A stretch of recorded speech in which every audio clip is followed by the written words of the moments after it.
G'day subscribers, today we're going to talk FJ Holden heaters. You're with Jules Knight at Jive Talking Garage.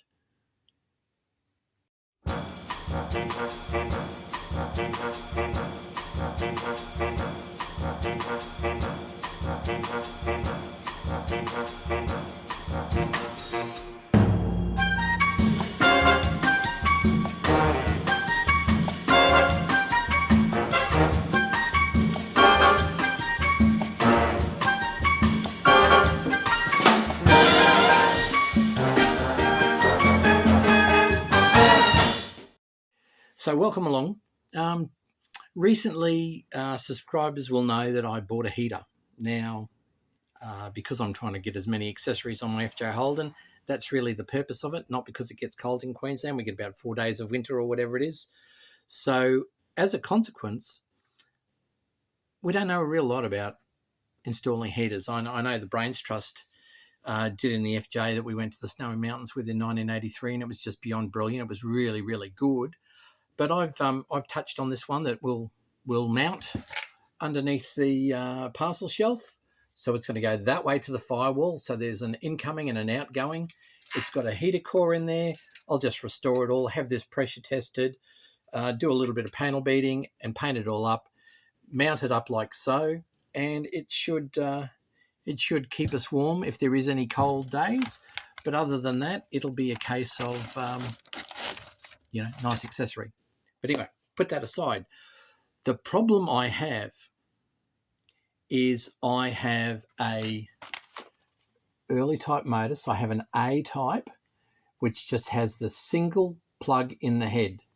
Now that would ordinarily be for the temperature center unit, temperature switch, which controls, sends a signal to the warning lights if there is an issue with temperature. And I'm thinking, oh, geez, what am I going to do? And anyway, I was talking to one of our group experts, Scotty, who lives in Victoria, and it gets cold. Melbourne can be cold. My wife's from Melbourne, so, she's educated me. And I said to him, look, I'm not quite sure how to do it. I could have like double connection points on there, but then I'd have to do something with and he suggested, oh, well, why don't you get a double plug head, which is what they had on grey motors as they sort of developed them.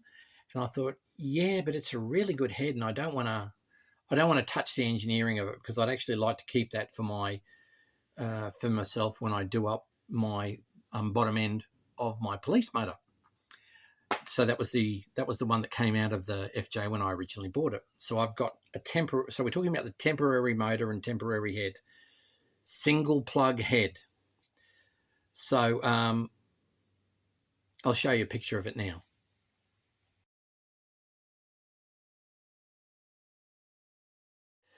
So that's the new motor that's going in, the temporary motor.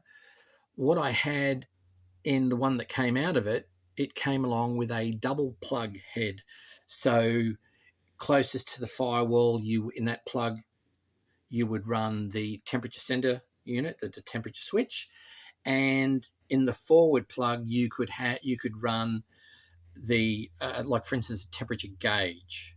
So that's what came out of mine. So I'll show you a picture of that.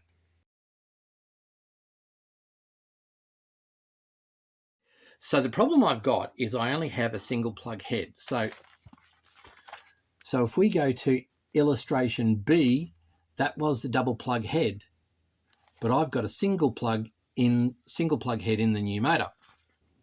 So that's the problem. So Scotty said to me, look, what you need to make this run right is a heater tap. Okay.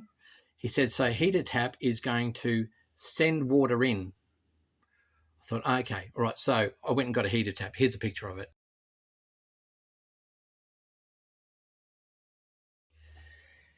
And this is a good part about having friends. It doesn't matter whether it's an FJ Holden fraternity or whether you're in painting or you're doing butterflies or whatever.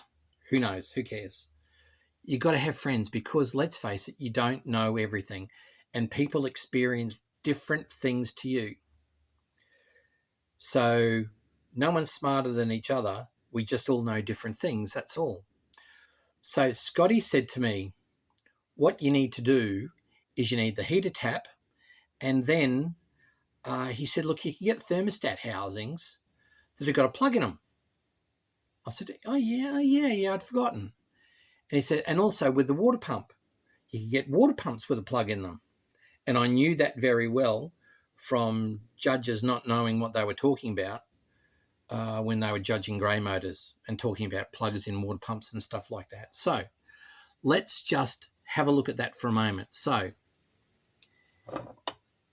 here is my thermostat housing, all nice and greasy. So it's got no plug in it.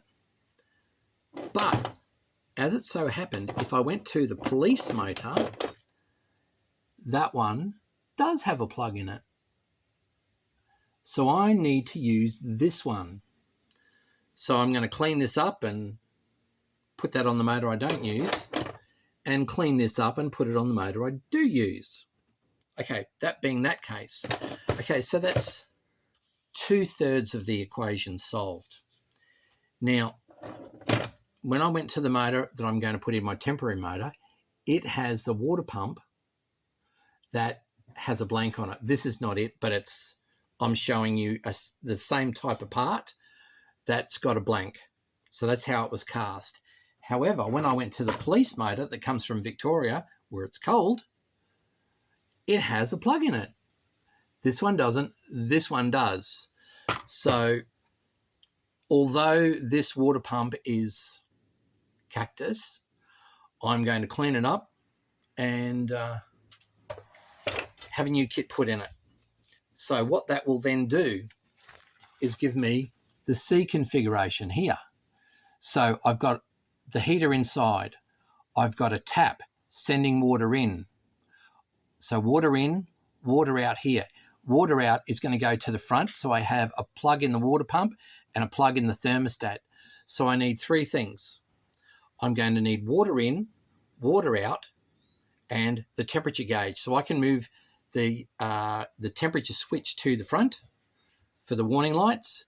And I'm going to need the heater tap closer to the firewall, because I've got to run a cable to that. So I'll make up something very similar to the bonnet cable, that you pull out and push in and the bonnet pops up. Well, I have to do the same with the heater cable.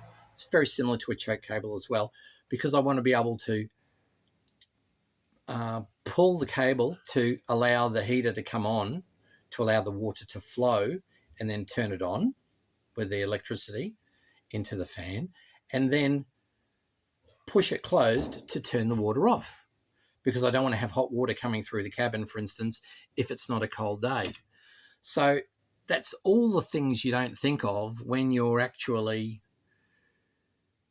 thinking about, okay, well, I want to put an accessory on the car and I'm just going to bolt it on and be done with it. And no, you actually got to think about it. So in this instance, it's fine to run out and get a heater and a switch for the fan, but you've got to have the tap for the water, so sending the water in.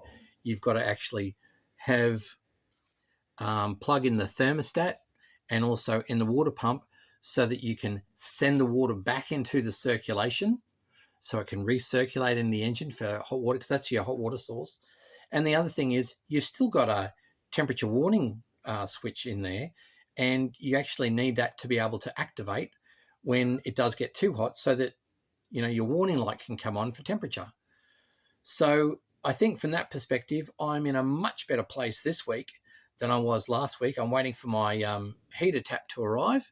So when that does, I'll just put a photo of it up at Jive Talking Garage, because we've got a few more things coming in the door to be able to show you soon. So from Brisbane on a last weekend of April, we're going to bid you farewell. Don't forget to share, like and subscribe, but more importantly, enjoy your Holden.